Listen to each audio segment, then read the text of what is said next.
En M&A, il existe deux types d'acheteurs. Vous avez les acheteurs stratégiques et les acheteurs financiers. Alors, les acheteurs stratégiques sont des sociétés qui vont chercher à pénétrer un nouveau marché ou à baisser leurs coûts en rachetant une société déjà existante. Ils peuvent également chercher à augmenter leur chiffre d'affaires, donc leur vente, en rachetant un concurrent.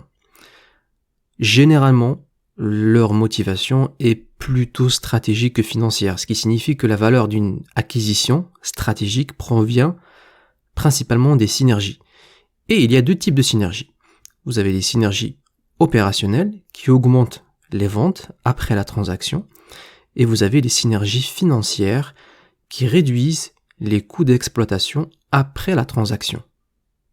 Maintenant, pour les acheteurs financiers, qui sont généralement des fonds d'investissement comme les fonds de private equity, leur objectif n'est pas forcément les synergies, même si parfois ça peut faire partie de leurs objectifs dans la transaction.